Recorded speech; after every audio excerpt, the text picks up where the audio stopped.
Hi, everyone. Welcome to the Hammer Museum. I'm Claudia Bester. I'm the Director of Public Programs here. And in today's program, we're revisiting the Vietnam War and discussing its continuing impact. This program is intended to be an opportunity to look at the Vietnam War through a few lenses, and it's inspired by the newly released 18-part documentary series on public television called The Vietnam War by Ken Burns and Lynn Novick. This war has had such a profound effect on multiple generations and is so complex and multifaceted and divisive. I think the filmmakers are trying to provide an infrastructure to look at the war in the voices of many people who were touched by it, which is really hard to do even in 18 plus hours of television. But it's a starting point. So we brought together 3 people today who each have their own experience with the war and its aftermath, and hopefully their experiences will spark a dialogue with those of you who are here today and give us an opportunity to talk about it.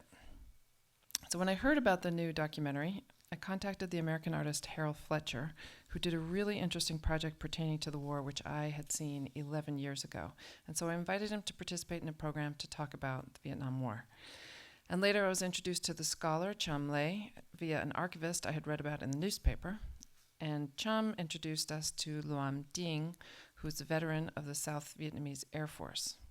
So what we're going to do today is Harold Fletcher will come up here first and describe his project called The American War, and then Cham Le will do a presentation on the Vietnamese Oral History Project at UC Irvine, and then Luam Dinh will tell us about his experience in the Vietnam War, and then they'll all 3 sit together for a roundtable discussion followed by audience questions and comments.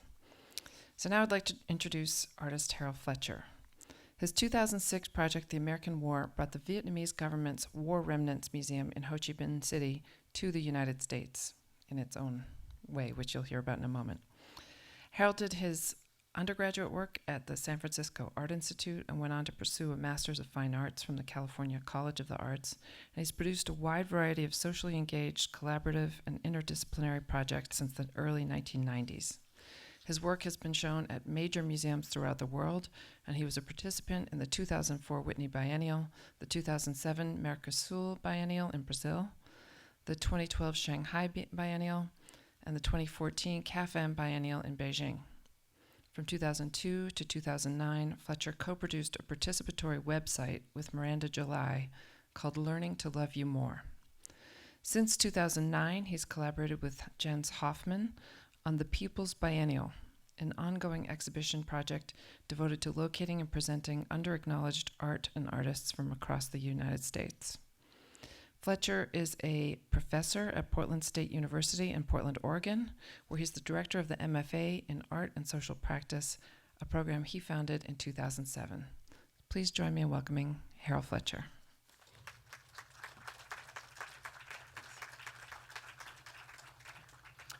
Thanks, Claudia.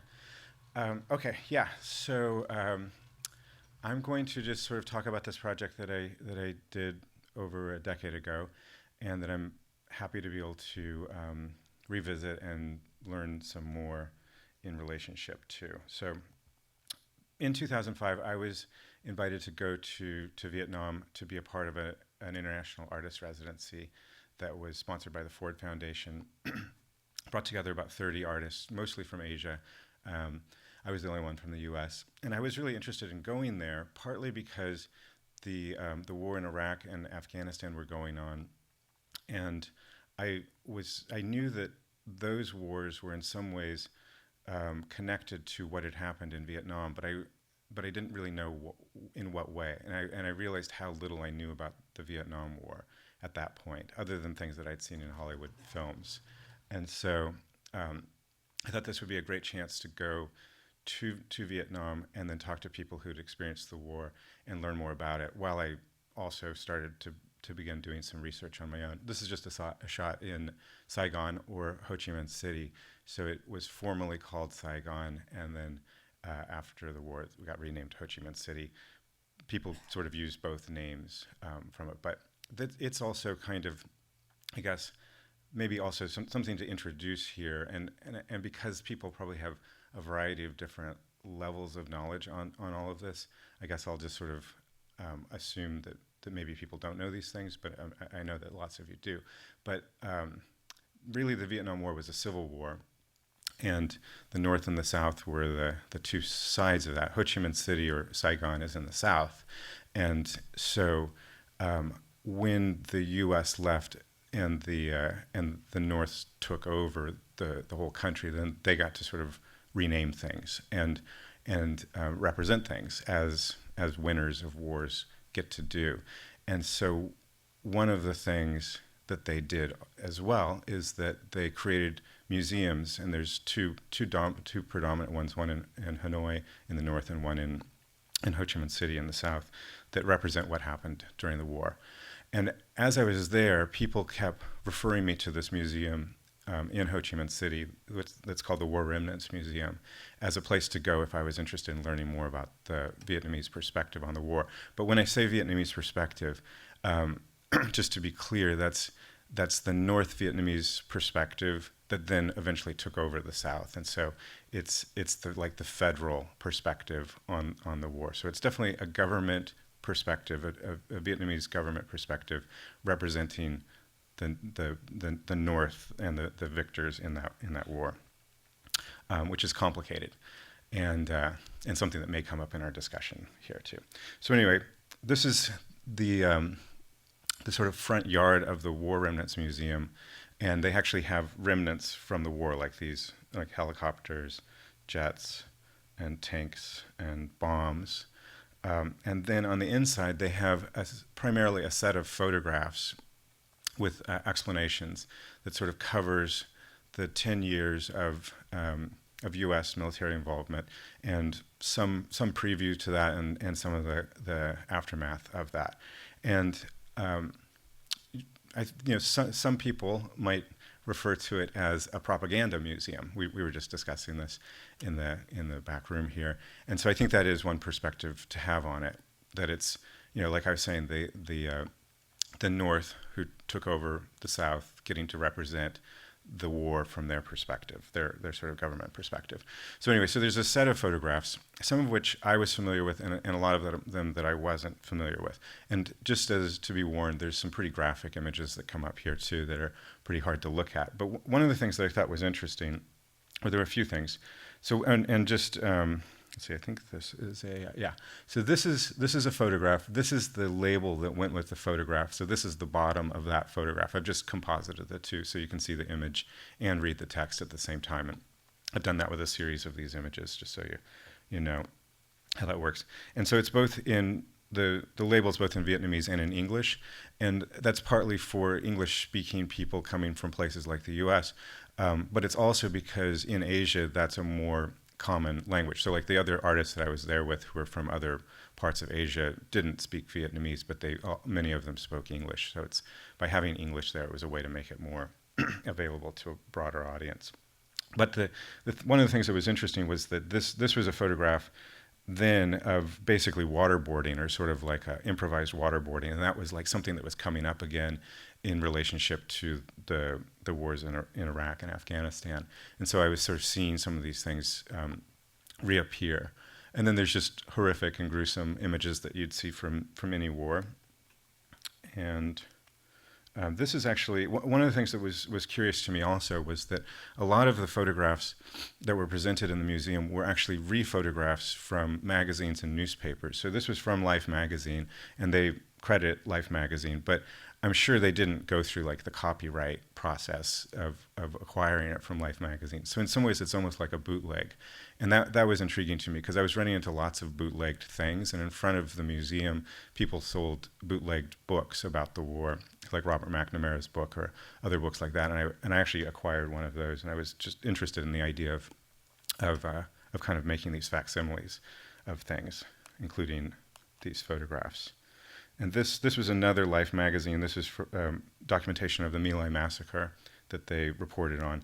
And so that was another thing that was kind of interesting to me, was that during the Iraq War, there was very limited access to documentation of what was going on there, because there was a clampdown on the press as far as releasing those kinds of images. During the Vietnam War, that wasn't the case. It was much more available on the evening news and in these popular magazines and things like that. So then it also covered things like the effects of defoliants like Agent Orange on the landscape. So that was another big area of the museum. And you can kind of see also that the walls of the museum were painted these different sort of bright colors, and sometimes like murals and things on the walls, and then the photographs were installed in front of that. So then this is another image from environmental sort of devastation from these defoliants. And then as a result of those defoliants going into the environment, there was a huge wave of people being born with birth defects. And even when I was there in 2005, you still saw many people on the streets of Ho Chi Minh City with these kinds of birth defects. So it was still going on because it's something that's really difficult to get out of the soil. And so a lot of the areas that had been affected by these defoliants that were laid down to sort of eliminate foliage cover for the soldiers that were fighting against the South and the Americans, but then oftentimes those places became agricultural areas later on, and so then the chemicals would go into the agricultural plants, and then people would consume them. So this is just a few images from this set, but there were also these stats, and so I think a lot of people are familiar, partly because of the Vietnam War Memorial Wall in D.C. People here in the U.S. are familiar with the idea that there were 58,000 U.S. troops who were killed during this 10-year period, and then maybe like another double that, from some of them from also the effects of defoliants and other chemicals that they were exposed to, and then a large number from suicides that happened afterwards. But we're less familiar with the numbers of people who were impacted in Vietnam, and this is both North and South. And I don't know how accurate these numbers are, but I think they're relatively accurate, or at least they give you an idea of how many more people were killed there than the number of U.S. troops that were killed. And then there was this interesting stat at the bottom where there's this line about how many old people got lonesome as their children or relatives were killed during the war. And I just thought that was interesting because it's not a stat that we normally think of or that normally gets quantified in that way, but of course always happens in these kinds of situations.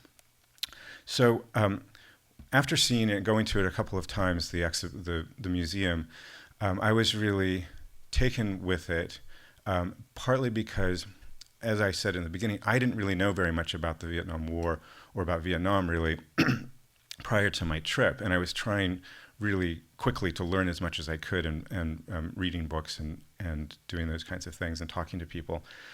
One of the things that I found out that was really interesting to me and made sense, and I was sort of shocked that I hadn't thought of this, is that in Vietnam it's not called the Vietnam War because obviously they'd just been in a war with France, there'd been wars with China, and if you called them all the Vietnam War, it'd be very confusing. So the war that we called the Vietnam War is called the American War there. And just that little twist was really, it impacted me a lot. And then seeing this other perspective, even if it is the perspective, a government perspective, it was interesting to me to see a different perspective. It could be and is, I think, like all history museums, all history books, is in some ways intended as a propaganda for a certain agenda, but it's still a perspective and one that exists. That's very different from Full Metal Jacket or Apocalypse Now or the other kinds of ways that I had known about the Vietnam War prior to this. So I thought it would be really interesting for more people in the U.S. to be able to visit this museum, but since that would be difficult to get them to go there, I decided to just re-photograph it, those photos I showed and many more, and then to represent it in the United States.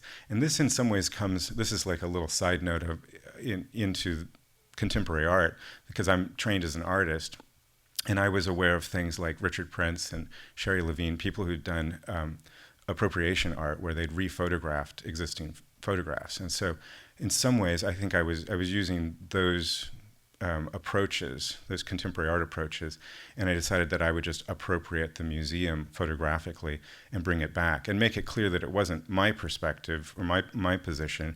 It was just an existing museum's perspective, and that I was recontextualizing it in the U.S., and that there was this sort of set of of back and forths that were sort of occurring, that the U.S. goes to Vietnam and gets involved with this military engagement, and then it's documented by, in many cases, American documentary photographers, and then the Vietnamese take those photographs and then represent them in their museum, and then I go there and I look at it, and then I do another layer on it. So it's just sort of this mini layers and sort of reflections back and forth that's sort of going on in that process.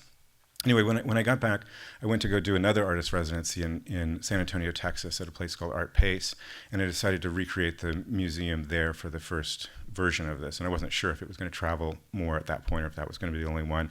But I decided to prepare the people there who would see the exhibition in ways that I wasn't prepared when I went to see the actual museum. And so I held public sort of learning opportunities where people could come and talk about their experiences, and we did things like read books together and then discussed them. We also watched films. This is from a documentary film called Hearts and Minds that has a very different perspective than Full Metal Jacket or other Hollywood films. And then we also had a series of speakers come from San Antonio who had direct relationships to the war. So there were vets and immigrants and protesters, aid workers, all sorts of different people, and they all got to talk about their perspectives. And then the museum was recreated like this, where I took the photographs, printed them, framed them, and then just put them out in sequence. I wasn't able to include all of them because of space, but I got a lot of them there, and they went in the same sequence that they were in the original museum. And so they looked like this. And then in front, there was also additional materials, like the actual brochure from the museum was included, and posters and things from the programs that I'd created. Also materials from the San Antonio Public Library, where I'd been doing a lot of my research, and a video of some of the events that we'd put on. Then this is more of what it looked like as the recreation of the museum. And then this version wound up traveling to a number of other places. This was in Richmond, Virginia. And in each place that the exhibition traveled, we would have a public event where local people could come and talk about their perspectives. And once again, it would be this wide variety of different people and different kinds of perspectives, with vets and immigrants who'd come from Vietnam, and historians and protesters, all sorts of different kinds of people. Without trying, and in some ways, I think what I was doing was continuing my educational experience by constructing these events so that I could learn from these people as we traveled around the country and get more and more sort of personal details. In some ways, I guess what Ken Burns and Lynn Novick were trying to do with their film that they've just produced. This was an image from one of the participants that he brought in to sort of show what he looked like when he was 20 years old, when he was there. And he said that it was the first time he'd really talked about his experiences. So that was interesting too. And there was a lot of people with very different perspectives, but kind of coming together and being supportive of each other, which I wasn't sure if it would work out that way, but that was pretty much what happened at all of these events. This was at another exhibition in New York City at a place called White Columns. In a public event they did there. And then it went to a number of other places, Massachusetts, San Francisco, Minnesota, Portland, all over the US. And then it also traveled to some other countries. This was in Brazil. And then it also went to China. And then there was a book that was published of it as well. And when it was shown here in Los Angeles at LAX Art, and as part of that, they commissioned me to do a billboard. And so I just took out all of the books I could find in the Los Angeles Public Library and stacked them up, and then just made a billboard of their spines, indicating that there's lots of perspectives and lots of information out there, and that people can do their own further research beyond the way that the museum is representing the war. And then there's also a website that has all of that material sort of collected together. So I was really trying to get as wide an audience as I could and make it available to lots of different people. And once again, with the idea, not that this is the correct or absolute perspective on any of this, but just as a way to sort of start conversations and for people to sort of learn more as I had been doing myself, and as I get to continue to do, as we were talking in the back room, and I was learning more in that situation too. So anyway, that's, I think, in a lot of ways what the project is about, was just constructing sort of an ongoing educational experience that I'm really the primary recipient of, but that hopefully other people have learned some things from as well. Okay, thanks.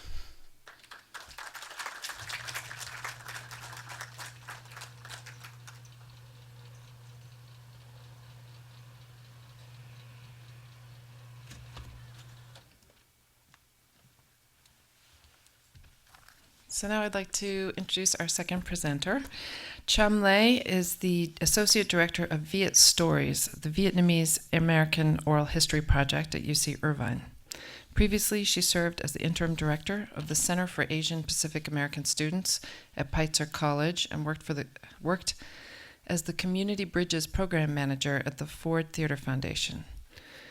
She received her BS in Business Administration from Cal State Northridge and has a master's degree from the Department of Asian American Studies here at UCLA.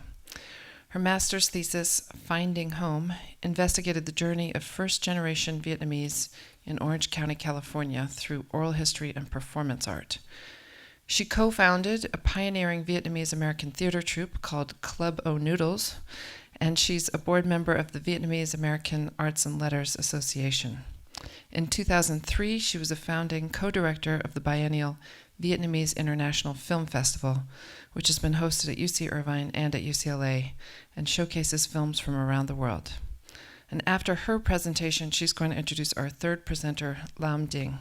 So now please join me in welcoming Chun Li.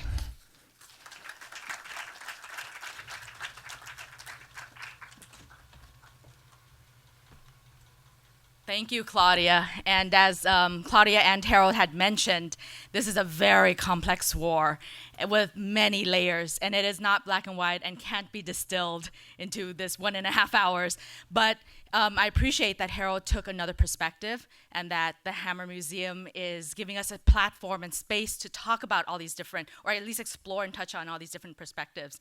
So one of the perspectives that tend to be ignored or absent, or minimized in history, in films, as Harold had said, Apocalypse Now, Full Metal Jacket, all of those, is the South Vietnamese perspective. Generally, as many of you are probably familiar with, tend to be portrayed as the losers, the puppet government. We don't have our own agency. We didn't fight for anything. We're just like controlled by somebody.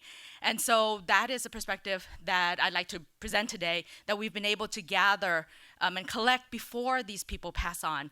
It's the generation of Vietnamese Americans that fought alongside the U.S., for the South and for our families and for freedom.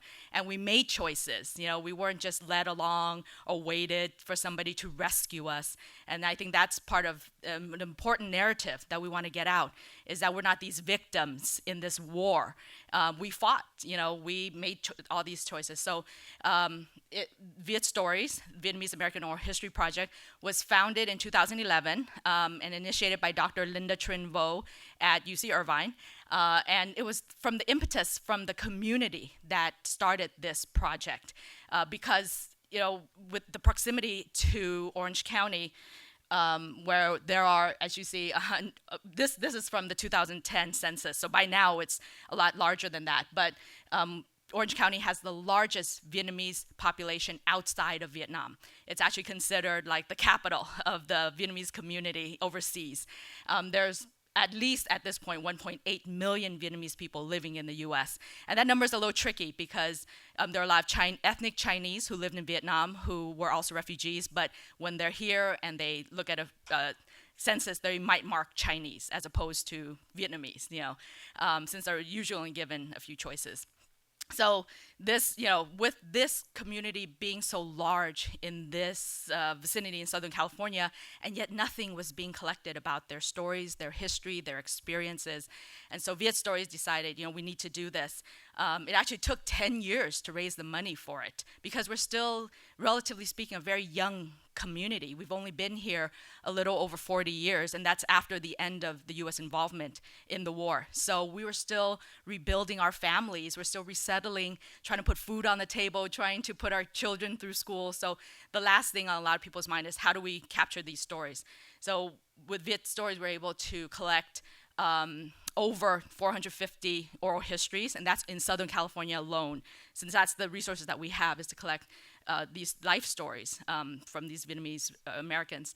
And we have about close to 200 oral histories uploaded. But what the story that we want to tell is, despite, if any of you have ever been to Little Saigon, how many of you have been to Little Saigon? And okay. Not that many, but still. And as you know, you see this successful community, right? It's like bursting with businesses and pho restaurants and banh mi restaurants and all of that. And you think, wow, they're very successful. All these valedictorians, all these Vietnamese valedictorians. But it belies a very complex community and history that, not everybody are doctors or lawyers. There's many variety of class, educational level, work, what they do. And so, this is to show that layer and the diversity of our community. There's many people their history of coming to the U.S. is not necessarily linear, and the U.S. may or may not have been their destination that they had aimed for either. So, some come by, there's the wave in the beginning. There's many waves of refugees coming over. And so our oral history project has been able to collect 150 process and upload close to 200 oral histories online. That's completely free to the public. You can access it anywhere around the world. In fact, the largest number, I know, maybe I'm breaking protocol, but what do you guess is the largest city that clicks on our website internationally? Think the whole world. Go ahead and shout out anything. You think, but it's actually not. What's the city that clicks the most on our website, since it's accessible anywhere, as long as you have internet and a computer? No, internationally. Think internationally. Beijing. I know. I never would have guessed that either. But this is just to show how different people are interested, that you would never guess of these stories. I have a theory about why it's Beijing, but we can go into that later. So we fully transcribe. So as you can see here, okay, these are audio recordings. We also have video recordings, and then you can click on them and listen to their stories. We fully transcribe their interviews. If it's in Vietnamese, we fully transcribe in Vietnamese and then fully translate it into English. And then this one doesn't show very much, but we do collect their photos from when they're younger in Vietnam, when they first settled in the US, all of that, and their documents. And so it's this whole, encapsulated life story of theirs. And it's very fascinating to show that story. And not everybody had it easy, not everybody had it difficult, and that's the idea. And it is also because, as you can see here, this is the front page of the Orange County Register on the day that Saigon fell, April 30th, 1975. And what is the headline? The headline immediately is Saigon surrenders to Viet Cong. Immediately sets us as the losers. And if you read everything else, it frames it very much from the American perspective. How if you look at this very top, it says U.S. politics had major role in writing Vietnamese, 30-year something, war, sorry, I need my glasses too. But yeah, so right there, it's saying that it's from that perspective. It's the Vietnamese it's the Americans who shaped our history. That we, again, are playing second fiddle to our own war. As Harold had mentioned, it's a civil war. And yet, we didn't have a hand in shaping it. It's the Americans who did. And all the taglines around it.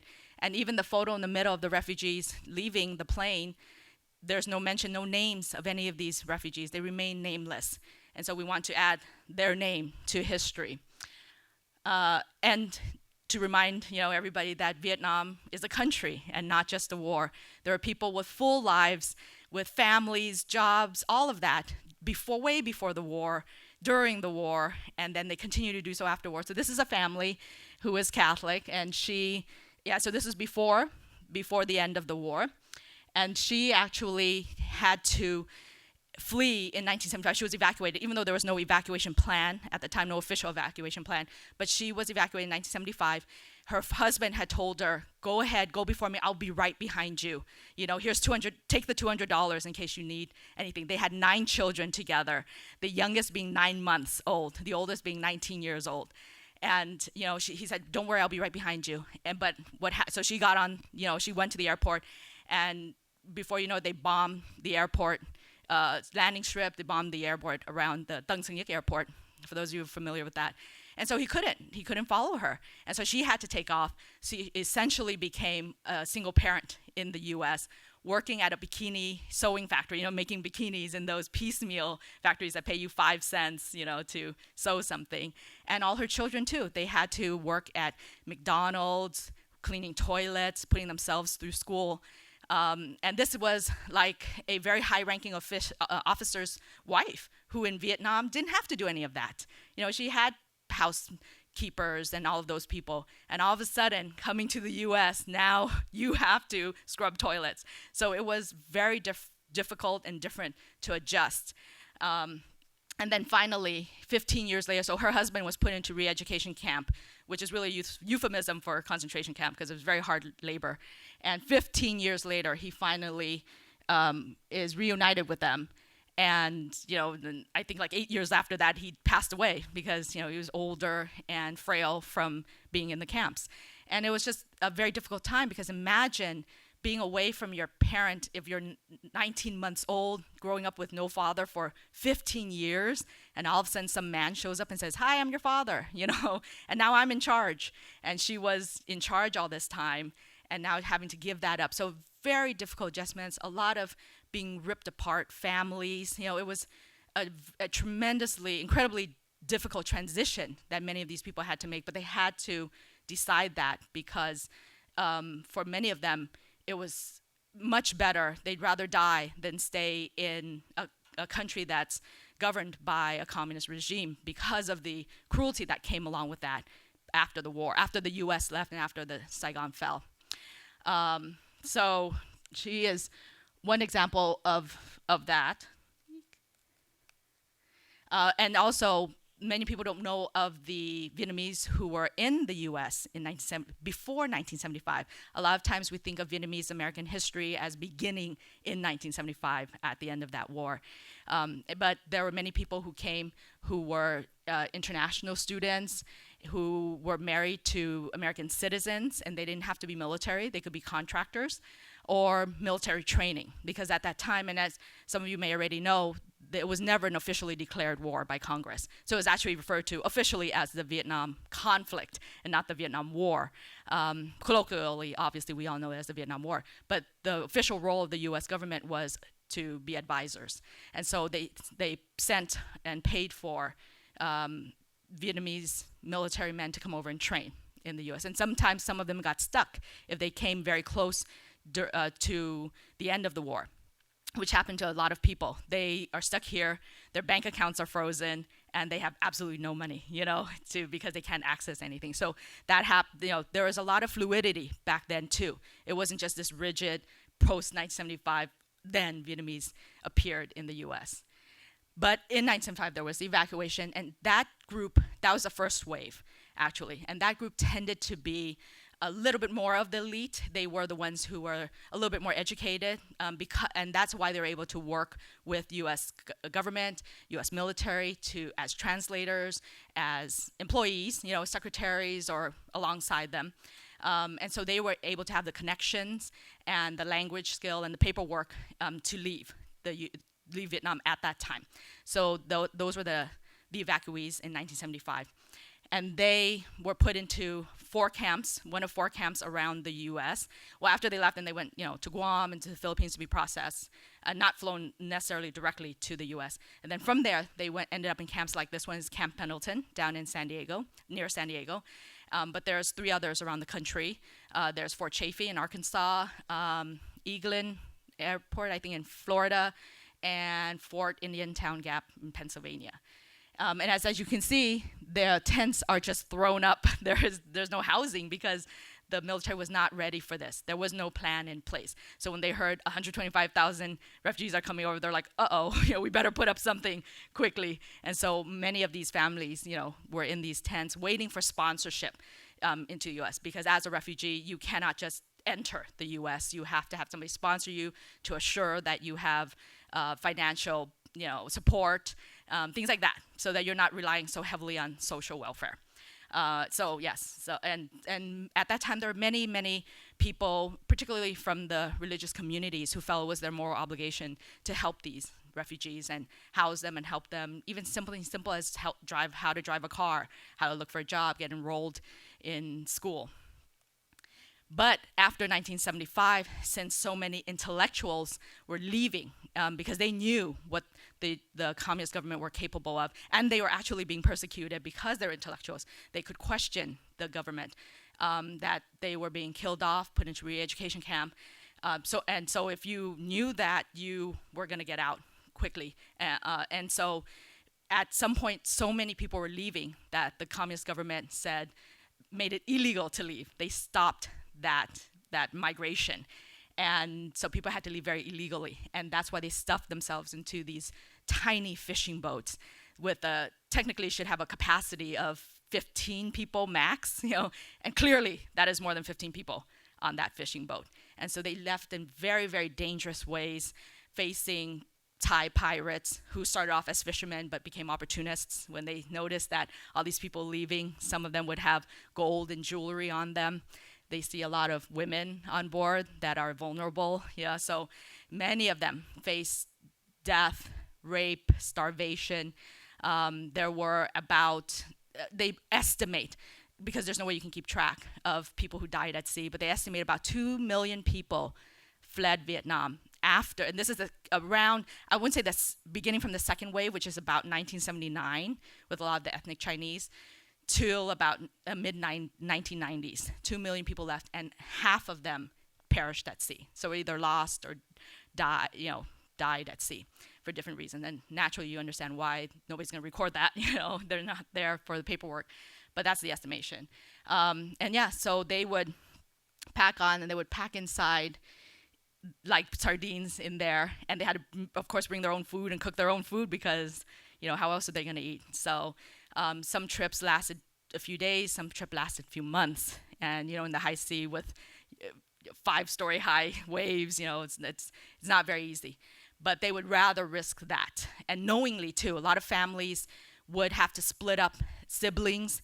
They would say, I know very personally a family who had twins, and they decided to split up the twins. One would go with the father, and one would stay behind with the mom, because if one of them died, well, they actually think when one of them dies, at least one will survive. They'd have at least one child left. So they have to make these gut-wrenching decisions, and they usually send the oldest son so that he can help the father, he had more strength. That was the idea, at the time. And as soon as they got to a safer destination, then they would sponsor the rest of the family over. So that's usually the thinking going into this. And they knew full well that death was part of the equation, and they accepted it. So from these ships being in Southeast Asia, they would float to different countries nearby, other Southeast Asian countries nearby. So this in particular is Philippines. And so a lot of these countries also were not prepared to harbor all these hundreds of thousands of refugees at one time. So Philippines, Indonesia, Malaysia, Thailand is a country that received a lot of these refugees. And so because they themselves don't have a lot high GNP, they have to make do with what they have here. They have these thatched hutches, homes where 12 families would live in one, because there was not enough room to keep everybody. And places like Hong Kong, where it's a tiny island, they had to be stuck in there. This is Hong Kong, and as you can see, it is, I don't know, actually, it's 3 stories high, and all the way back there, and all the way back over here too, in this huge industrial warehouse kind of thing. And each of these bunks house one family, one family, one family, you know. So they had to live like that. And it got so unmanageable at some point that by mid-1990s, by early 1990s, they were starting to repatriate a lot of these refugees back to Vietnam, saying, I'm sorry, it's been close to 20 years after the war. You know, they couldn't possibly be persecuting you anymore. That's the thinking at that time, even though they were, the government, meaning the Vietnamese government, was still putting people in prison. And so they were sending these people back, and some of them actually committed suicide, saying, no, I'd rather die than go back. I left for a reason. And so, you know, these are some of those harrowing tales from that period that people and live to this day, why there's so much pain and hurt that they carry, and why it's you know, different when they react to different documentaries or movies. It's because it's bringing back a lot of these memories, a lot of this trauma that a lot of them have, a lot of PTSD that the Vietnamese suffered. And I'm not just talking about the military, but civilians who witness violence, deaths, you know, and rapes at sea, and a whole bunch of horrific things that perhaps a child of 10 years old should not be witnessing, you know, or older people should not be witnessing. However, when they are in these camps, this is Camp Pendleton. You can see by the tents back here, they still continue to live as human beings and still practice their religion and still keep their dignity. You know, here they are holding a Buddhist ceremony and kneeling on blow up, you know, pool floaties here, and still practicing and keeping their humanity through all of this. They continue to perform at these camps, you know, because some of them languish there for years. And so these are ways to keep themselves alive in these very poor conditions. So they organize these performances, and you can see right here, these are barbed wires, you know, keeping them in from the cities. They, you know, hold dances, they hold performances, and they're still being, you know, themselves. And they're also enacting their own agency. They organize while in these camps. They, you know, make sure that the responsibilities are divvied up, that there's enough water, enough food, and communicating with the government at these refugee camps. So they're still, you know, not just sitting around waiting for somebody to come in and rescue, or like, oh, well, you know, whoever will pick me to go to the US. They're like, no, I need to train, because when I go to the US or to England or wherever, Canada or Germany, I need to have some skills.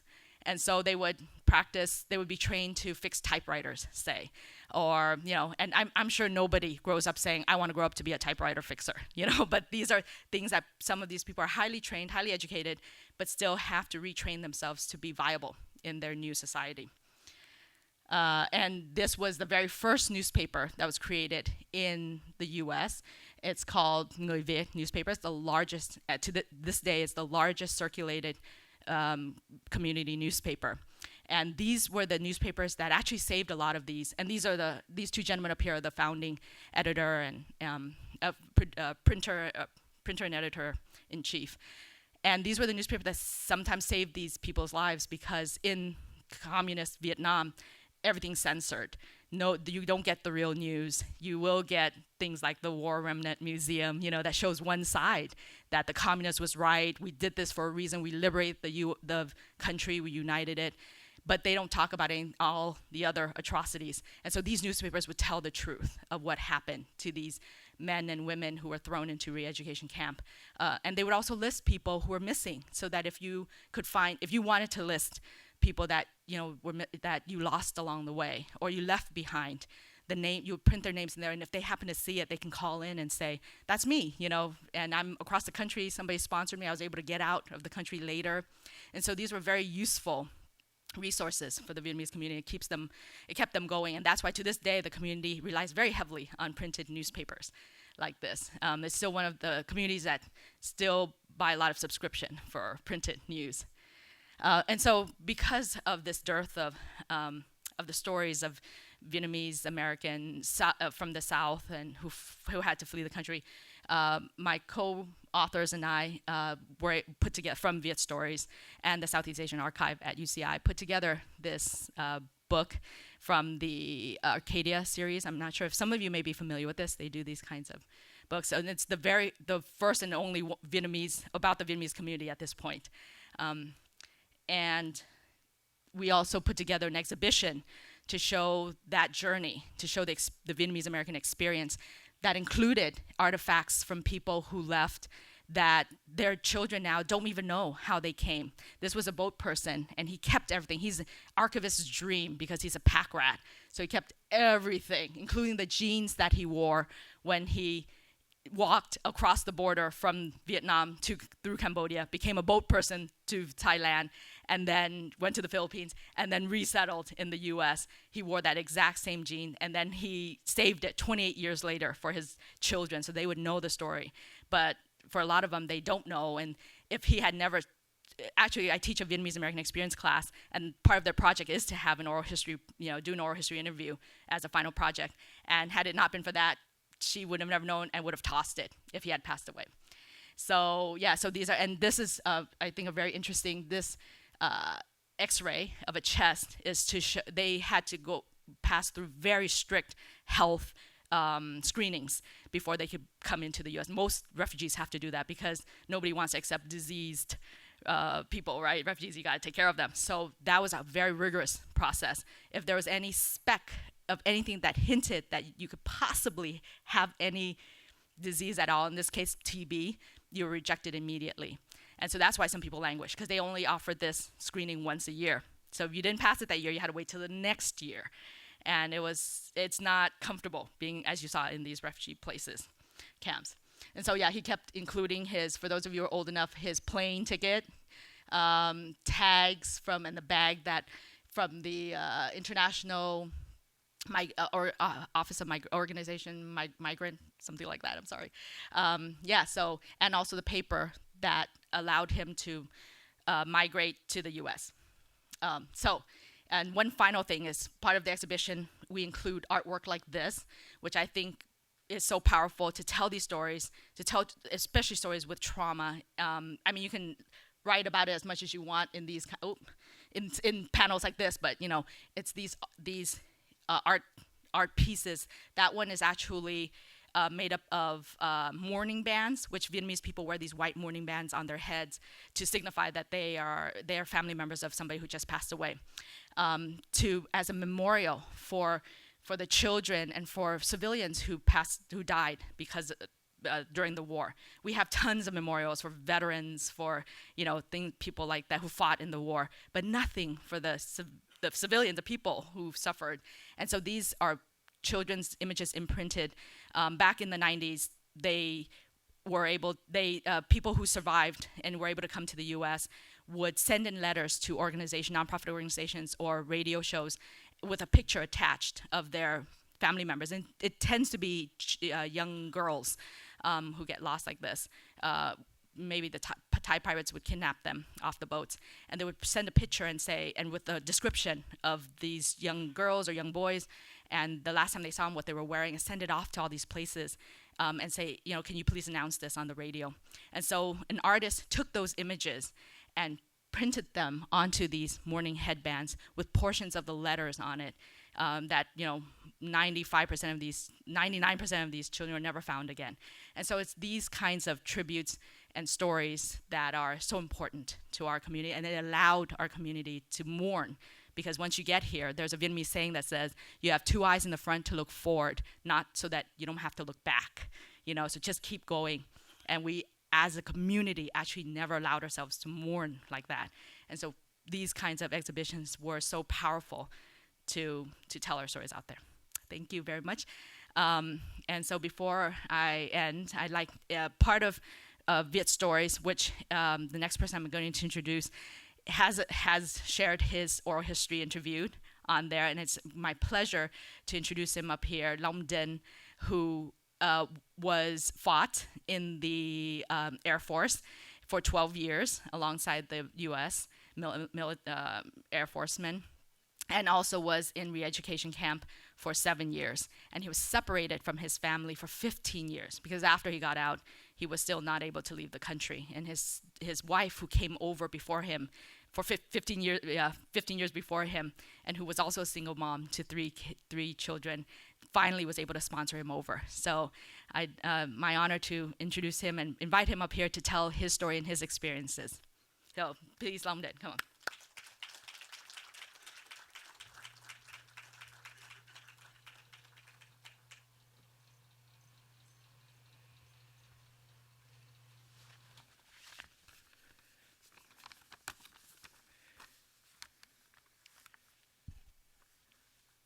It's an honor for me to be here today and to share my story with you.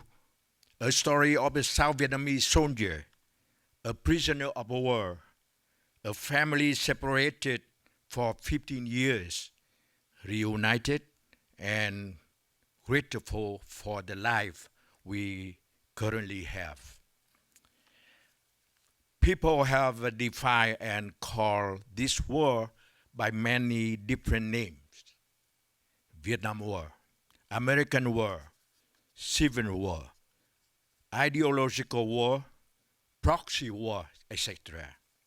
But I'm not sure if people knew why I and many other South Vietnamese soldiers fought in this war.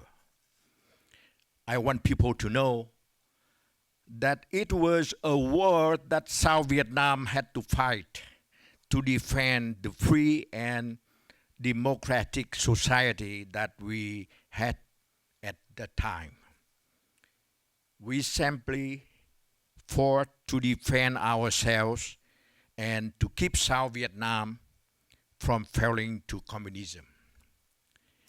North Vietnam's goal was to liberate South Vietnam by force and use it as a springboard to spread international communism throughout Southeast Asia, which was also Ho Chi Minh's goal since 1932. When he was the leader of the Indo-Chinese Communist Party, Lê Duẩn, Secretary of the Communist Party of Vietnam, CPV, have said, "We fight the Americans for the Soviet and China." Since the North Vietnamese communists enjoy maximum support from Soviet and China, South Vietnam had no other choice but accept assistances from the United States to fight against the communist invasion. The Vietnamese communists conducted guerrilla warfare. They ruled by fear, propaganda, lies, censorship, total control. And because of these Viet Cong lies and propaganda, most North Vietnamese soldiers really believed that they were fighting to save South Vietnam from the American oppressor and the South Vietnamese traitors whom they label Mỹ Ngụy. They really believed that they were fighting to liberate and save South Vietnam from poverty and oppression.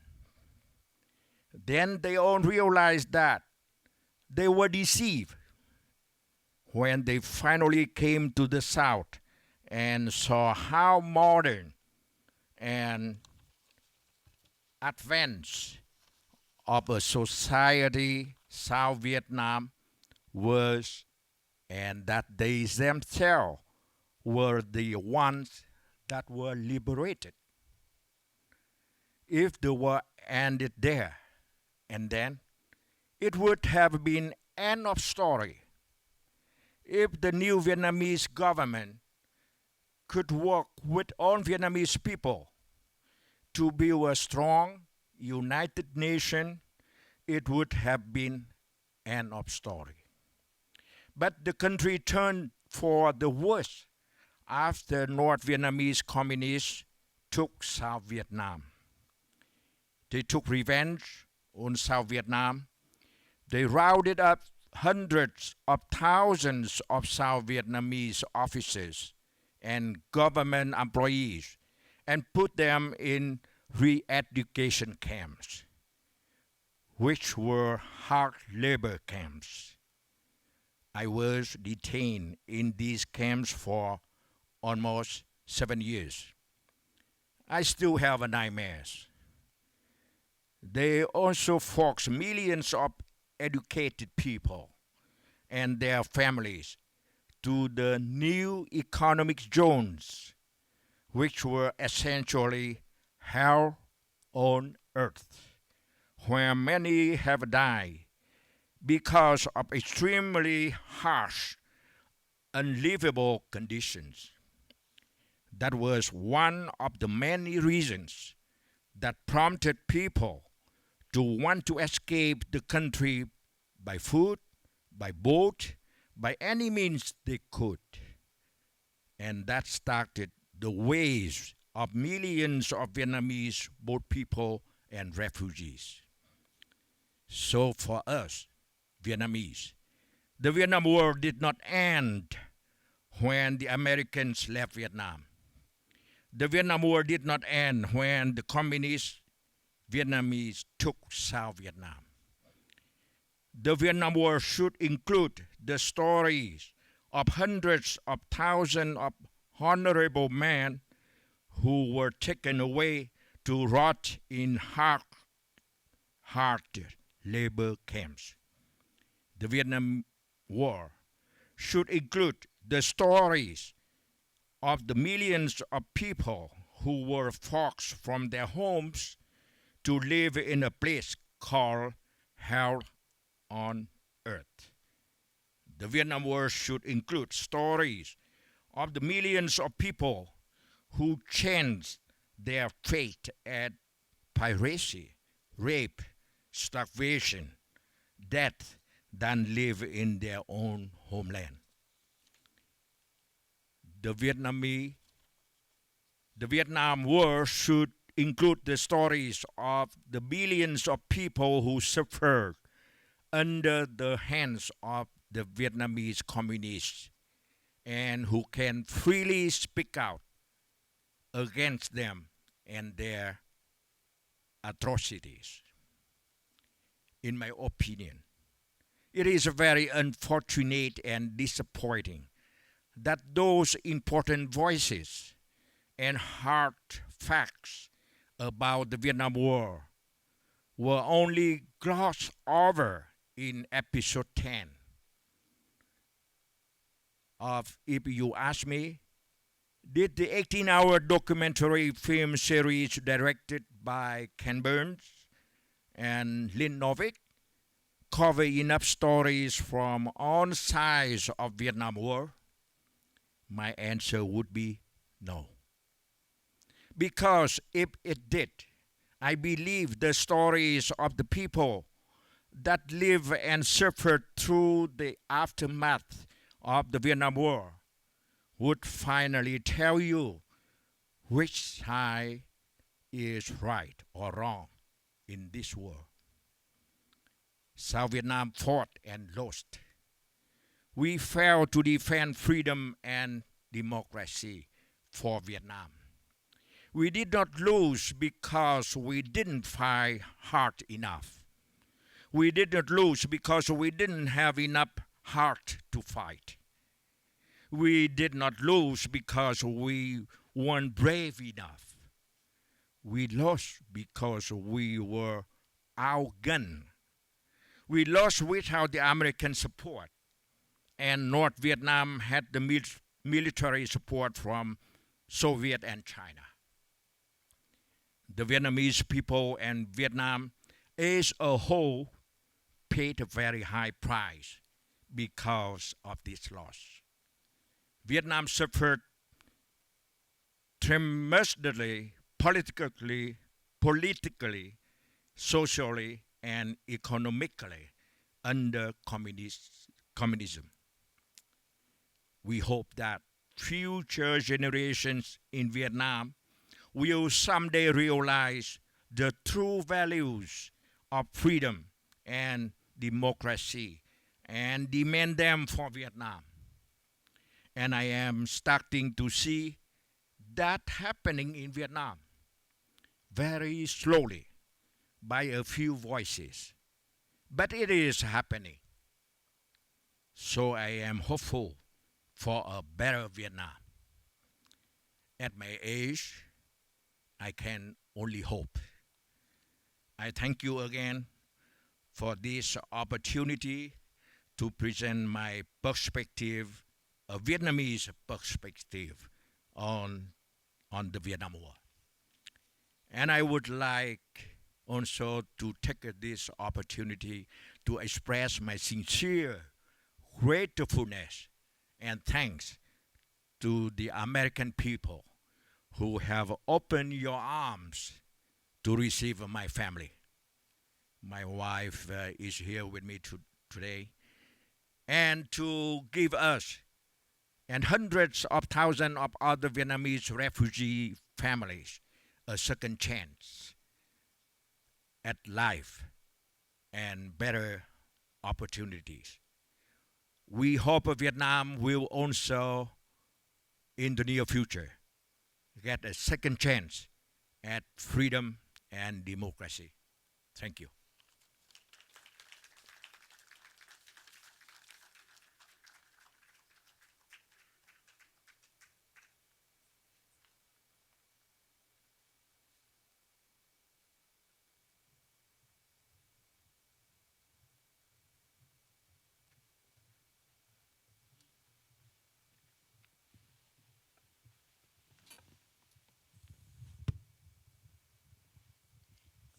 So, you want to start? Oh, okay. Well, yeah, thanks for speaking and telling us your perspectives. Let's see. I thought all of that was really interesting.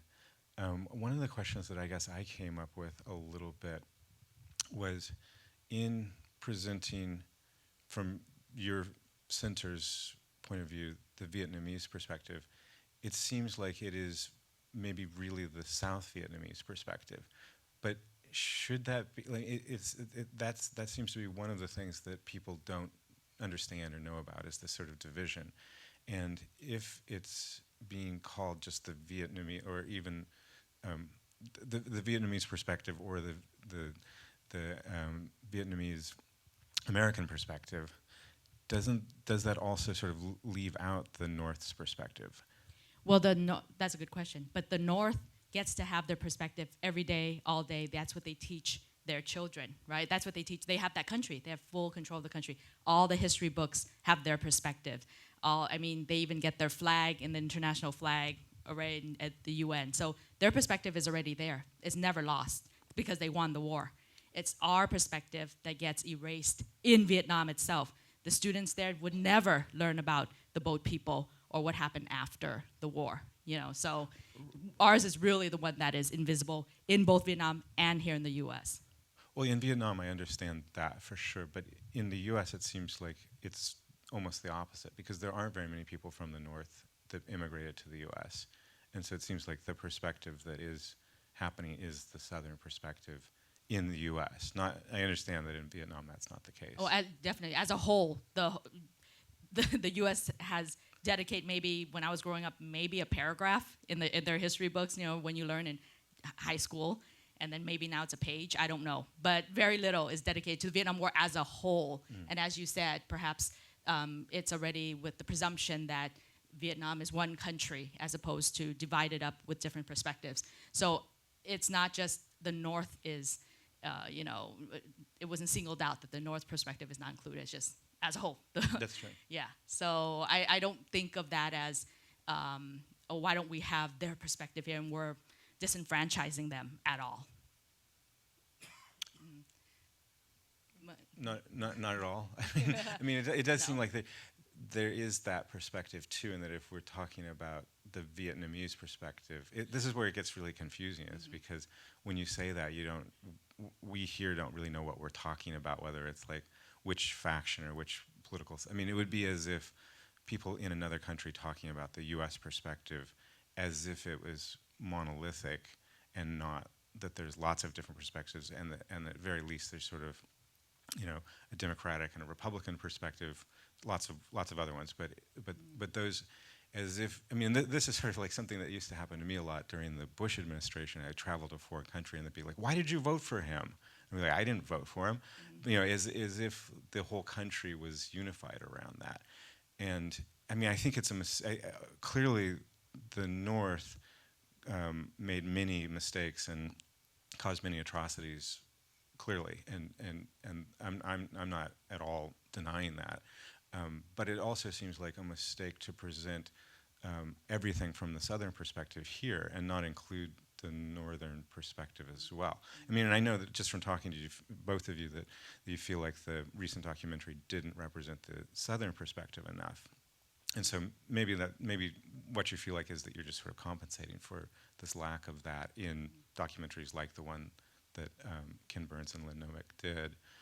I'm not sure. That does sound similar to a similar argument about like Black Lives Matter versus All Lives Matter, right? You can say that all perspectives need to be recognized, all lives matter, but the ones that are truly disenfranchised is the one that we need to highlight. We work harder to highlight because it's in both countries that doesn't get it. So Vietnam will always have that privilege of they have a whole museum to their perspective, and then now thanks to you, that museum is being exhibited everywhere in the U.S. So it is that perspective, and even with Ken Burns's documentary, it is the two main stars are the U.S. and the North Vietnamese, and again the South Vietnamese voice is there, but as very much a secondary player.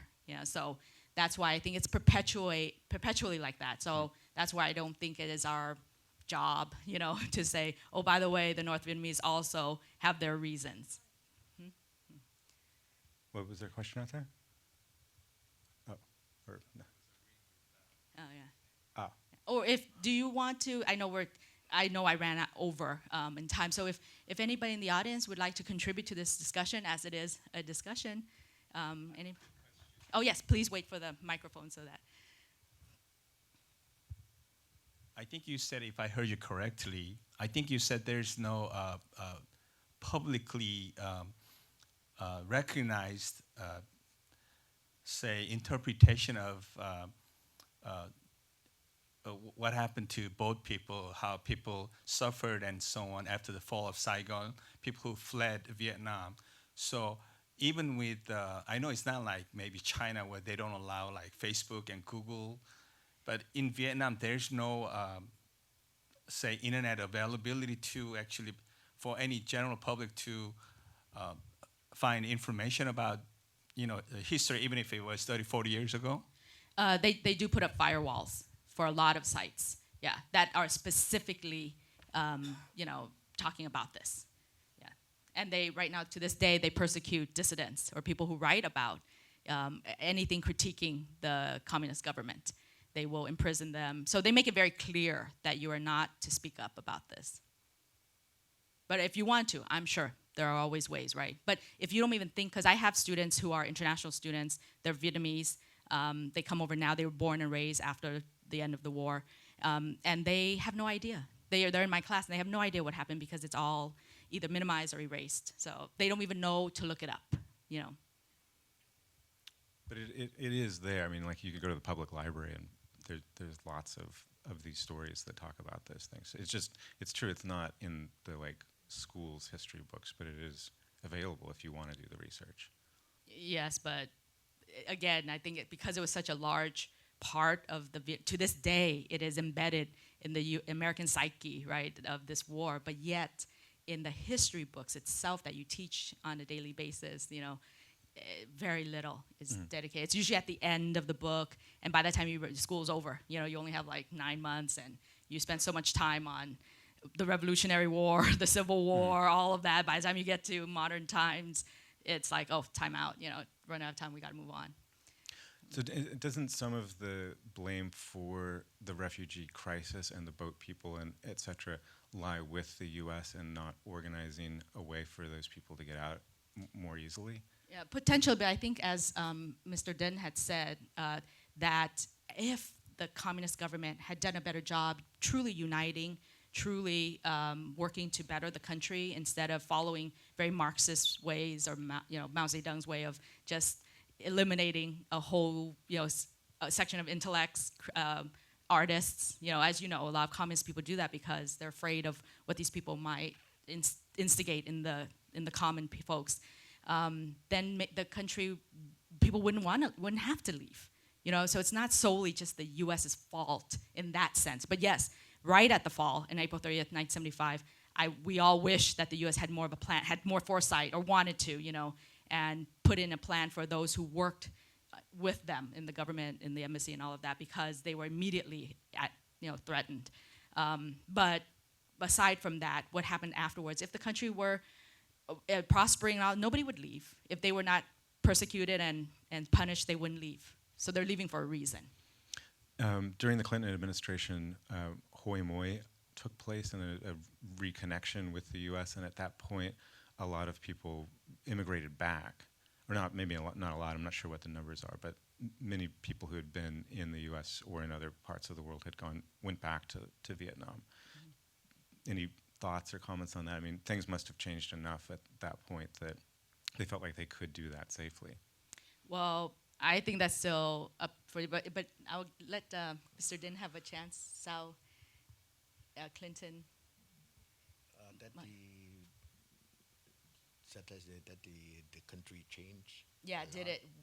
Why did people go back in the mid '90s? Okay, that there are many reasons why the people here they want to go back Vietnam, because actually the đổi mới policy in Vietnam, that is so open a chance for the Vietnamese refugee here can go back. And each year that the overseas Vietnamese send back home more than $12 billion. Mm-hmm. And that is, that their business, they need dollar currency. And but for those who go back, we have to ask, who are they? They cannot integrate it to this mainstream. So they go back to Vietnam with just $1,000 or $2,000, $1,000, they can live. Yeah, per month. With $1,000, you can live like a king, as you know when you went back. Mm-hmm. And those who go back Vietnam to do the business. And what is the result? Most of them, 99%, or I can say that 100%, they eventually fail, or they were put in jail by some reason. That's the truth. Only one case, that Mr. Bing from Holland, that the court in Holland, that the Vietnam has to pay him $1.5 billion. Only one case. And the rest, anyone at first can get benefit from their business there with the corruption over there. But finally, they have to escape from Vietnam, finally. I have a relative, fell in that situation.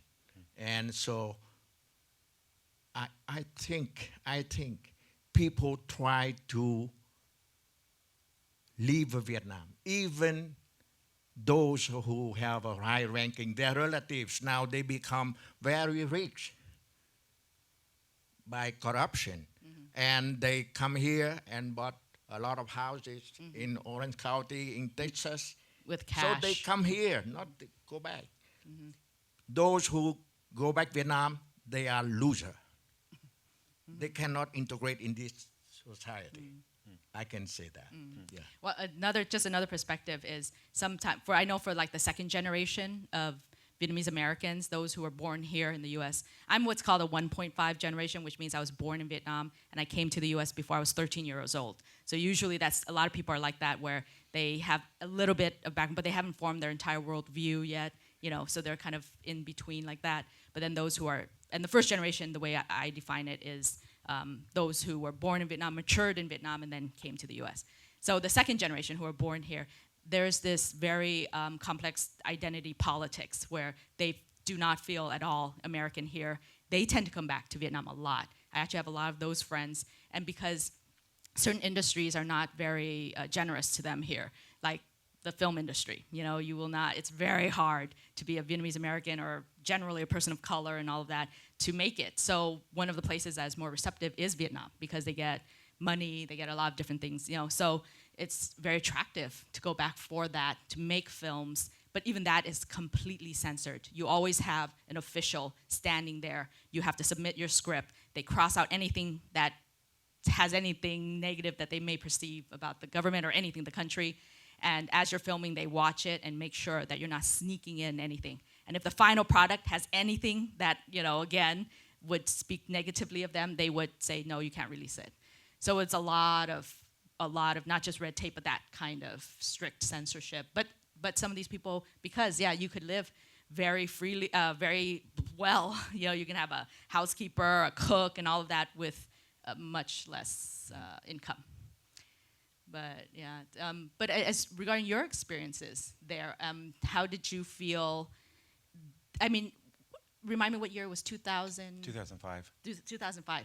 And how did you get a sense of, were you able to see the difference between what we call Viet Kieu, or those who fled the country and then came back? Did you get to interact with them? And how were they seeing the country? How were they seeing the country? Yeah. I mean, it's similar to what you're talking about, that the money went a lot further there, and so people could buy houses and do those kinds of things. And there were actually a number of artists who had moved back because they could do, have big studios and do production kinds of things in a way that was much more affordable there than here. Yeah. Anybody in the audience who has any questions or has an opinion or wants to contribute to this conversation too?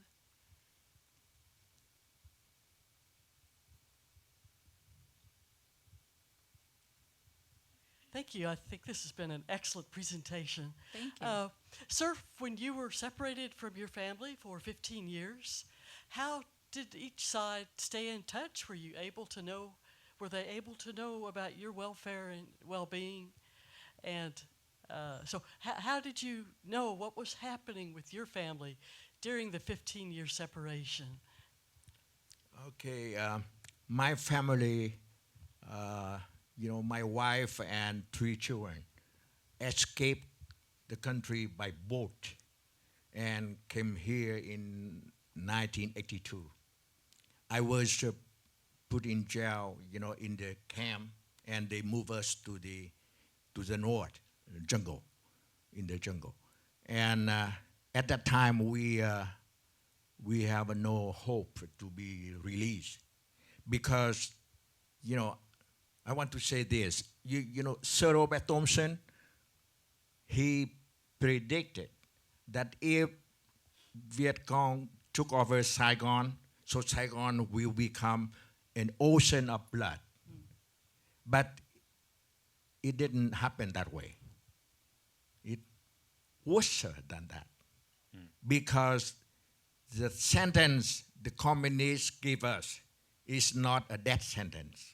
Not kill myself, kill me, and let my family, alive.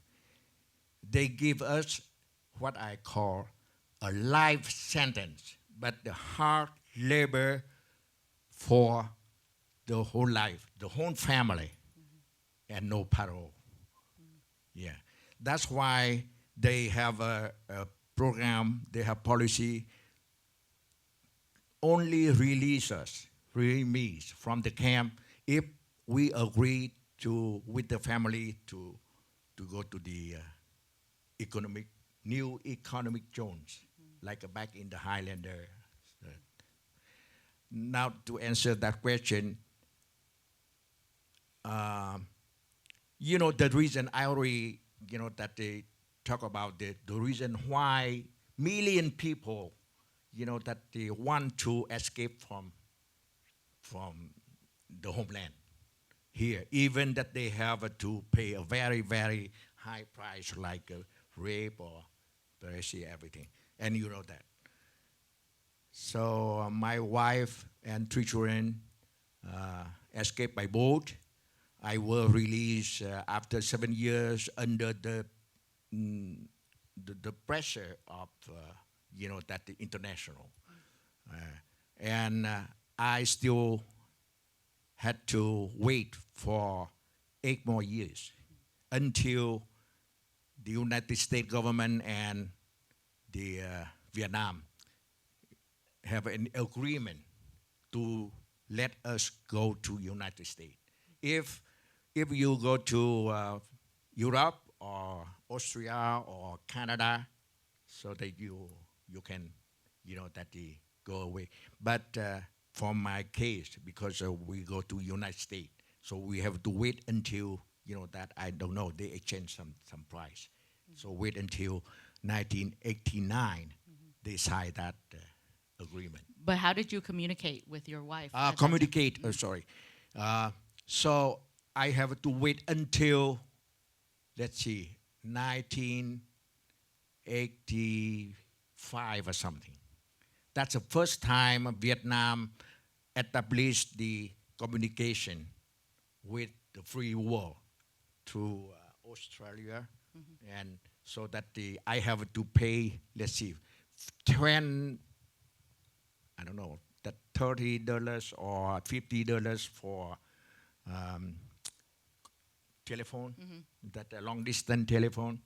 My wife and children, that they use the machine, a speakerphone, speakerphone, and talk with us. And next to me, I have to go to the post office, and for 30 minutes talk, they just cry, only cry, That next to me, that they just cry, and that after 13 years, 13 years, that the first time I, that they hear the voice of my wife and my children, and I cry too. And it actually costs $10 a minute, right, for here in the U.S. I don't remember. I don't remember, but yeah. But before that, did you write so letters? So happy, oh. Never. Okay. At that time.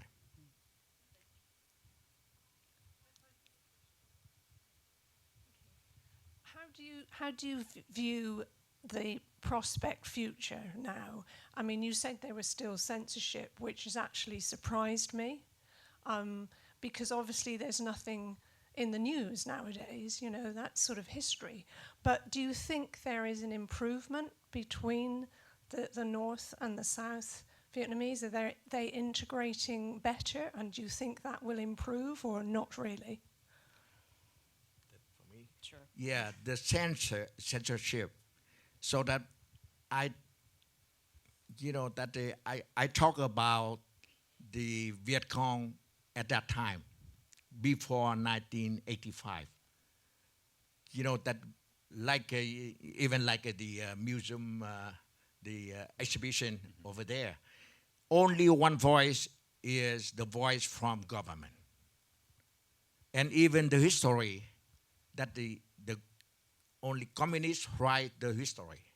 Even now, they, that the history that they wrote, not the history, everyone or the free world look at that, and many different perspective. Okay, so that. And but now, that they still have a censorship, but they cannot control that the whole everything now. In Vietnam, I know right now, at the coffee shop, you can, that they talk almost everything about the Communist Party, even the Communist Party, you can complain, you can criticize them, except you involve in some kind of, organization or some action that you want to that if you change it in action, so you will be put in jail. Or if you use the Facebook and with the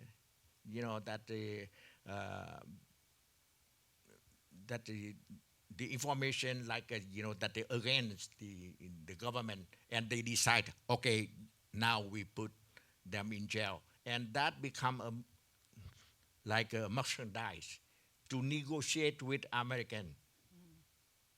That the more that they release someone and that they arrest someone, so they always have something in jail when they negotiate or they deal with American. You see that in the past. Yeah. I think one of the U.S.'s tactics, from what I understand, also is that's the Vietnamese communist tactic, right? Is to have some sort of collateral so that they can use as negotiating power. But I think what the U.S. does is they offer a lot of these Fulbright scholarships and a lot of different scholarships to bring Vietnamese students here from Vietnam here and educate them in the Western way, in democracy and all of that, and hoping that when they go back to their countries and they become leaders, that they are now have a wider worldview, So this is not like anywhere official written, but I believe that is part of this strategy. That's why we get a lot of those international students here, and they're from a communist country, but yet they're allowed to come and study and live here. So.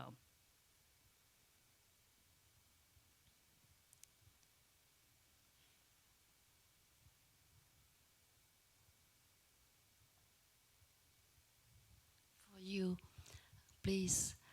When I saw the pictures and the words that you show us, all the pictures, I think that you got those pictures from the communists, from the communist government, because that's all the propaganda, one side. And the other side, for South Vietnamese, there's no, you don't have any. The pictures that you show us, that's only one side from, I think, from the Communist Party to propaganda for everyone. Is that right? Because not from you. All the words I read on that. Like in Vietnamese, when you read the Vietnamese words. Yeah. Vietnamese words. Even I can understand English too. But all the Vietnamese words like propaganda from that side. What would be an example of that? If you're showing images from a war, and they didn't. The war. None of the images, as far as I know, were manipulated. Yeah, from like a Tet offensive. Sorry, like the things that the Viet Cong killed the from Tet offensive. What the cruel things that Viet Cong didn't show there at all. So only one side. I mean, I think that the perspective that I understood from the museum was that this was a critique mostly of the U.S. military, and not, it definitely wasn't a critique of the North, but there really wasn't any sort of indication in the museum that it wasn't talked about as if they had somehow championed over the South. It was a critique of the U.S. involvement. And the images that they showed were real images that had occurred as a result of U.S. military involvement in Vietnam. So I don't really see that so much as an attempt at propaganda against the South as just a critique of the U.S. doing that. And that's something that I guess I feel more sort of responsible for myself as someone from the U.S. Please wait for the microphone. Because I live in that since I was raised in that country in the wartime, and not because they blame or see that the U.S. Military did it. They blame on you. You need to know that when I saw it, I said no, that's just one side story. That's what I feel. Well, what is the other side that's not being represented there? I mean, I know that any history museum or any history book or documentary is going to leave lots and lots of things out, so it can never fulfill all of the reality of a situation. But the claim wasn't that it was showing the perspective from the South. It was talking about the impact that the U.S. military had on the country. So how about the impact from the Viet Cong? That side is nothing. I'm sorry, I didn't understand. What did you say? You said, I mean that you just show the pictures that what the U.S. military did to the people of Vietnam. Mm-hmm. That's the bad thing, right? But how about the bad thing that communists did to us? That's yes, it's very valid, and I'm glad to hear people's stories. And I think the idea of collecting oral histories on that is good too. But like I'm saying, not any one museum or oral history project or book is going to cover all perspectives. And this was clearly and identified as coming from the Vietnamese government, which is the North Vietnamese government, which now controls the whole country. And it's their perspective. And so I think that from my perspective, as someone from the U.S. who didn't live through it, didn't have those kinds of experiences, and admittedly was quite ignorant about the entire conflict and history prior and afterwards, that it's just really interesting to see lots of different kinds of perspectives, to learn about the South Vietnamese perspective from people who have that perspective, but to also see other perspectives. And I think that, of course, yes, the North Vietnamese caused damage and did atrocities in the South, and vice versa. There were also atrocities against the North caused by the South in affiliation with the U.S. And then there were lots and lots of atrocities caused by the U.S. military, many times who didn't distinguish between the North and the South as they were going through rural areas and burning villages and killing people. They didn't really know if somebody was actually a Viet Cong sympathizer or active or not. They were just sometimes instructed to wipe out whole villages, which could include people who were sympathetic to the South. And I think that happened often too. And that's part of the problem of a foreign country coming in and attempting to decide what's best for this country and then going about it through military intervention to try to cause that, to make that effect. It winds up having so much collateral damage that it's just a really bad idea, it's from my perspective. Not to apologize at all for the North or the South. My position is that the U.S. made a major mistake, and that's the position that I feel like I understand the most. And I'm glad to learn about all sorts of other positions, and I know there were atrocities on all sides. But I think that at this point, with the amount of history that's gone by, that now maybe it's a good time to no longer maintain polarized, biased positions, and instead sort of try to look at the broader whole and all of the different stories and all of the different impacts that went on, and then sort of see, a different future. Which my sense is that it's changed there quite a bit since those times, and that a lot of the things that the U.S. wanted to achieve have actually happened through capitalist efforts instead of militaristic ones, which are problematic as well, but have achieved.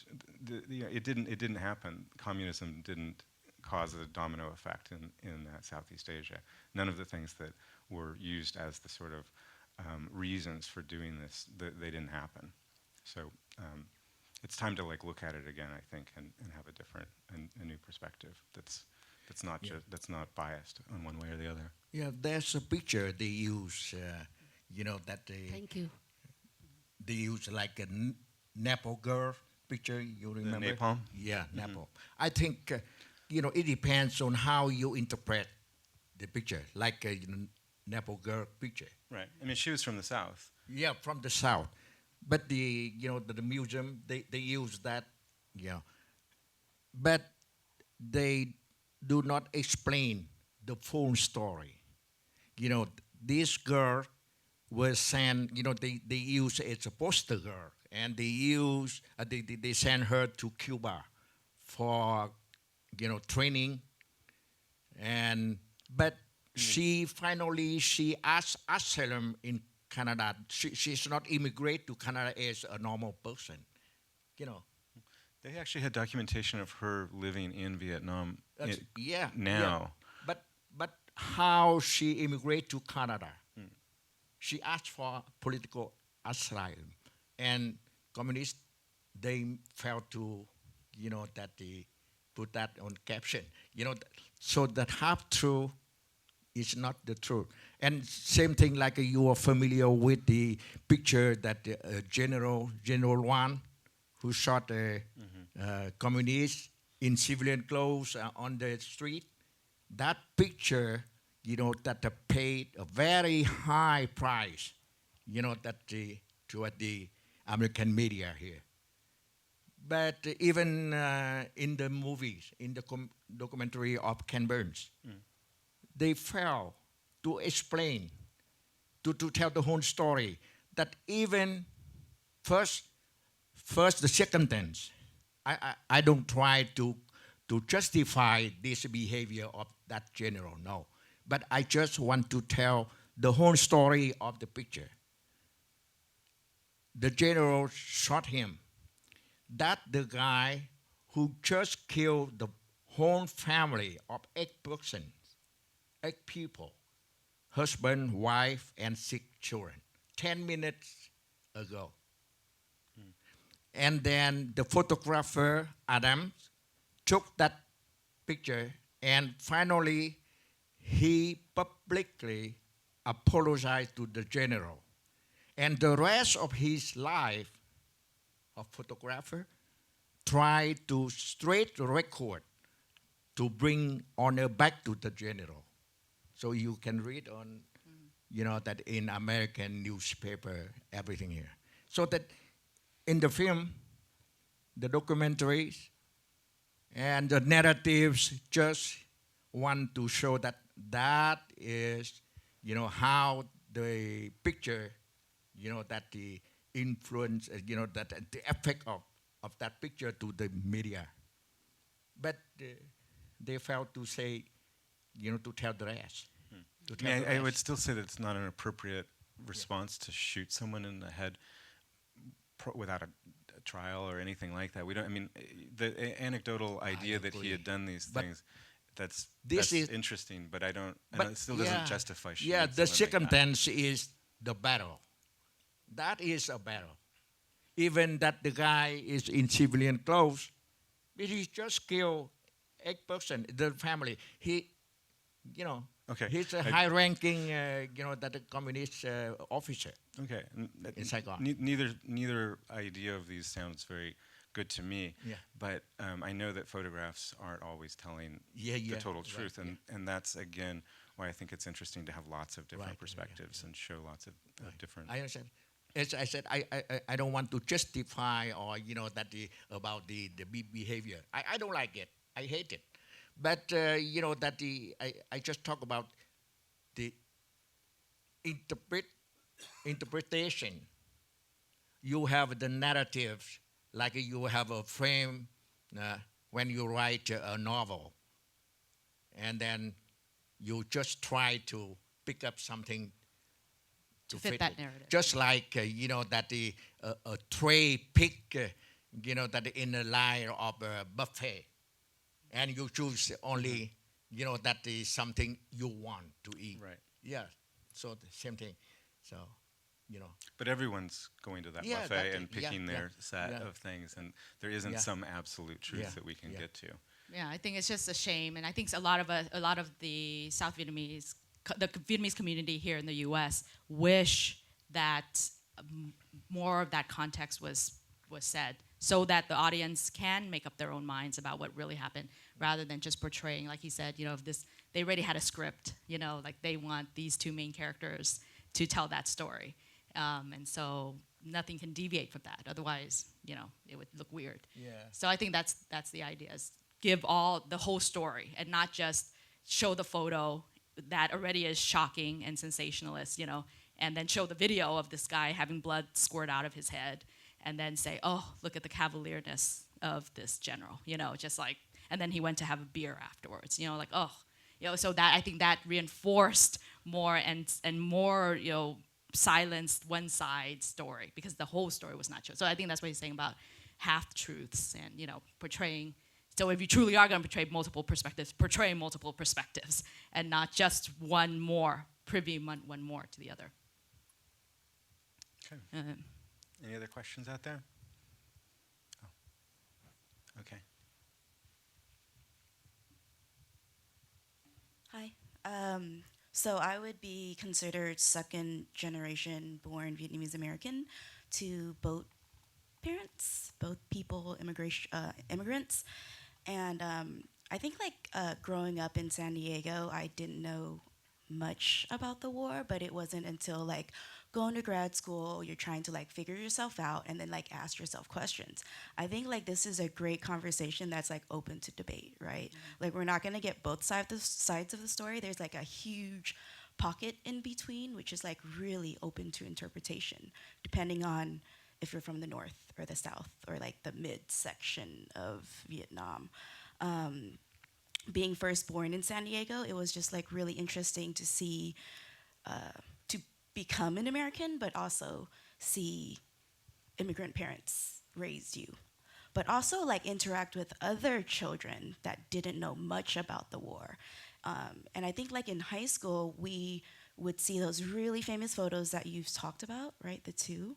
And it wasn't until being an older person where you would go and do research on your own, because we have everything at our fingertips. But I'm thinking of when I went back to Vietnam for the first time. I'm from a really small town in Vietnam called Chun Li, and all of my relatives there, they don't talk about it because it's just too much to talk about. But also the children don't talk about it because it's really disrespectful, right? But as an American, I wanted to question that, right? And not to be rebellious, but I think I'm thinking of all the young Vietnamese American artists that live in LA or the United States. There's a small pocket of us that do talk about this over and over again. But I feel the research is there, but we're gonna get a lot of the South Vietnamese side in America. I feel there isn't a lot of North Vietnamese or the NVA that we see, the North Vietnamese Army, or the South Vietnamese Army. I'm kind of in my head right now. That's all I needed to say. This is a really great conversation. Thanks.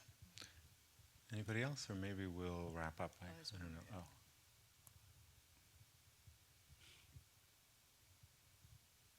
This might be an anecdote, or not anecdote's not the right word, or an observation. One of the things that I think about or maybe worry about is that when we tell stories, particularly of war, we're telling stories of conquering, and we're telling stories as if, this is similar to maybe the Republican or Democratic divide. We're telling stories of these monolithic bodies. But from this outside perspective of my own, of consuming all this media, I've actually visited Vietnam a few times too. It seems like these stories of this huge group, South Vietnam, and this huge group, North Vietnam, and this huge group, the United States, and I really worry about and think about these. Not everyone were part of these groups, and in fact, in these different villages and hill people, they certainly did not want to be part of these narratives and these giant groups. They actually, in many ways, were trying to escape it, which they couldn't do in this country. I guess I'm thinking that maybe we're reducing to three different sides or two different sides, when in fact most people probably didn't even, in Vietnam, probably didn't even want to be a part of this war and these battles over something that didn't represent them in any way, probably. That's a guess, or something I'm thinking about. Yeah, that's very true. There is definitely a diverse voice in our oral history project. You will hear that there are people who don't even feel an affinity to Vietnam even. They don't, you know, just like you can live in the US and feel like your soul belongs in Paris, you know. So there are people who are like that. You're absolutely right. And it's many different voices. Yeah. That sounds about right to me too. I mean, I think, and that's what's interesting about an oral history project, or the opportunity to hear your, individual experience. And so I think the more that we can talk about individuals and their experiences instead of reducing it to just sides, it's the closer we're going to get to like actually understanding what is really going on. And it's just complicated and messy and difficult, but not. Yeah, I mean, any time that it just becomes about like winners and losers and those ways of representing things, then we're going to be missing out on a whole lot. And so, I think we just got to continue to sort through it. Anyway, thanks, everybody. Thank you, everyone.